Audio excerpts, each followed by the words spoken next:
सो hello दोस्तों, welcome to the fifth episode of research this week. यहाँ पर मैं आपके लिए साइंस और स्पेस से रिलेटेड कुछ कमाल की इंटरेस्टिंग न्यूज़ लेकर आता हूँ, जिससे कि आप पूरी तरह से अपडेट रहें कि हमारी साइंटिफिक कम्युनिटी में आखिर क्या हो रहा है। तो दोस्तों, बिना टाइम वेस्ट करते हुए चलिए शुरू करते हैं। तो दोस्तों, पहली अपडेट निकल कर आती है मोनाश यूनिवर्सिटी की तरफ से। तो यहाँ के रिसर्चर्स ने रिकॉर्ड किया है वर्ल्ड की fastest internet speed with single optical chip की मदद से, जिसकी स्पीड है तकरीबन 44.2 टेराबाइट पर सेकेंड। दोस्तों, स्पीड इतनी ज्यादा है कि 1000 हाई डेफिनेशन मूवी को विद स्प्लिट ऑफ सेकंड में ही डाउनलोड कर सकती है। दोस्तों, फ्यूचर में इंटरनेट हमारी बेसिक नीड होने वाला है, तो अगर कोई ऐसी टेक्नोलॉजी आती है जो फास्ट इंटरनेट में हमारी मदद करे, तो ये हमारी फ्यूचर टेक्नोलॉजी जैसे कि self driving cars, space technology और एआई टेक्नोलॉजी में काफी ज्यादा अहम साबित होगी। तो दोस्तों, अगली अपडेट निकल कर आती है हेनरिच हाइन यूनिवर्सिटी डजलफोर्ड की तरफ से।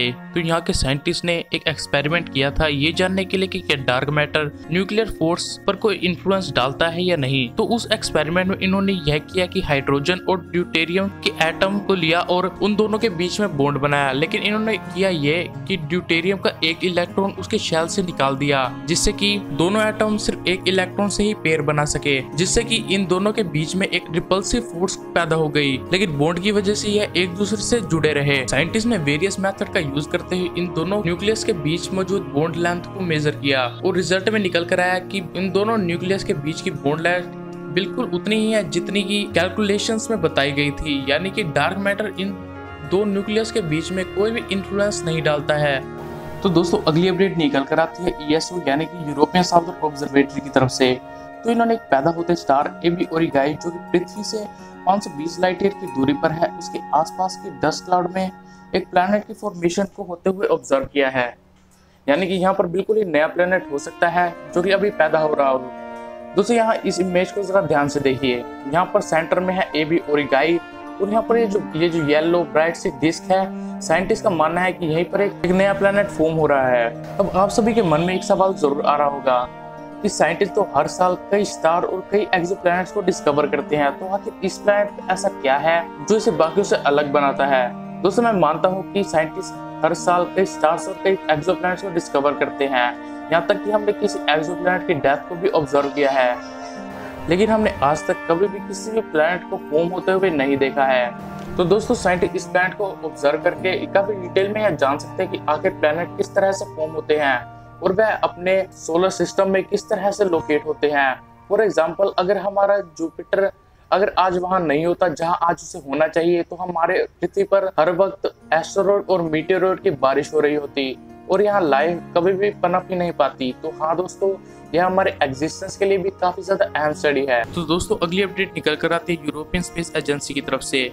तो एक बिल्कुल ही नई स्टडी निकल कर आती है हमारी सोलर सिस्टम की फॉर्मेशन को लेकर। साइंटिस्ट का मानना है कि गैलेक्टिक क्रैश, जो कि गैलेक्सीज और डस्ट क्लाउड के बीच हुई टक्करों को कहते हैं, वह हमारे सोलर सिस्टम की एग्जिस्टेंस की वजह हो सकते हैं। तो यहाँ पर हमारे पास एक वार्प गैलेक्सी है जिसका नाम है सजिटेरियस, जो कि पिछले कई सालों से हमारी मिल्की वे गैलेक्सी का चक्कर लगा रही है। दोस्तों, हमारे पास इसका पिछले 8 बिलियन ईयर का डाटा है और सबसे पहले आप इस वीडियो को देख लीजिए। ये एक सिमुलेशन है सजिटेरियस और मिल्की वे गैलेक्सी की कोलिजन का। यहाँ आप साफ साफ देख पा रहे हैं कि सजिटेरियस मिल्की वे से अब तक 3 बार टकरा चुकी है और जो सबसे पहली कोलिजन हुई थी वो हुई थी अब से 5.7 बिलियन ईयर पहले, और हमारे सोलर सिस्टम की एज है 4.7 बिलियन ईयर।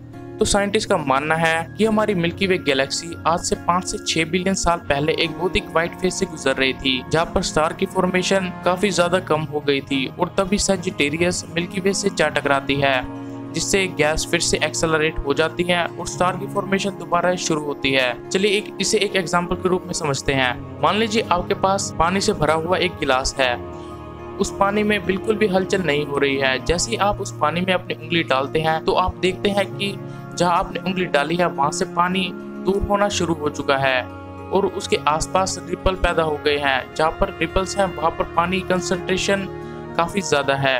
दोस्तों, यही दो गैलेक्सी के बीच में हुई टक्कर में होता है। जब दो गैलेक्सी टकराती हैं तो जहां टक्कर हुई है वहां से गैस दूर होना शुरू हो जाती है और आसपास के एरिया में काफी ज्यादा गैस कंसंट्रेट हो जाती है, जिससे कि स्टार काफी आसानी से फॉर्म हो सकते हैं। साइंटिस्ट का कहना है कि यह पूरी तरह से श्योर तो नहीं है कि इसी घटना की वजह से हमारा सोलर सिस्टम अस्तित्व में आया है, मगर यह भी एक पॉसिबिलिटी हो सकती है। तो दोस्तों अगली एक बहुत ही इंटरेस्टिंग अपडेट निकल कर आती है थॉमसन जैफसन यूनिवर्सिटी की तरफ से। तो इन्होंने दुनिया का पहला हार्ट में मौजूद न्यूरॉन्स का एक 3D मैप तैयार किया है और आज से पहले जिस ऑर्गन का 3D मैप तैयार हुआ है वह है हमारा खुद का ब्रेन। दोस्तों ये वीडियो बहुत ही कमाल की है। मैं इस वीडियो को यहाँ पूरी तो नहीं दिखा पाऊंगा, आप चाहे तो इस वीडियो को मेरे फेसबुक पेज पर जाके देख सकते हैं, जिसका लिंक मैं नीचे डिस्क्रिप्शन में दे दूंगा। और हाँ दोस्तों, मेरे फेसबुक पेज पर जाके मुझे फॉलो करना बिल्कुल ही मत भूलिएगा। तो दोस्तों आज के लिए बस इतना ही। अगर आपको ये वीडियो थोड़ी सी भी अच्छी लगे तो इसे लाइक कीजिएगा, शेयर कीजिएगा और सब्सक्राइब करके नोटिफिकेशन बेल को ऑन करना बिल्कुल ही मत भूलिएगा। और दोस्तों आप मुझे फेसबुक पर भी ज्वाइन कर सकते हैं, मैं वहाँ डेली न्यूज डालता रहता हूँ। तो दोस्तों जल्दी जाके मुझे फेसबुक पर फॉलो जरूर कर लीजिएगा। दोस्तों मैं फिर मिलूंगा आपसे ऐसी कमाल की वीडियो के साथ। तब तक के लिए stay safe, be happy and keep watching reality explainer.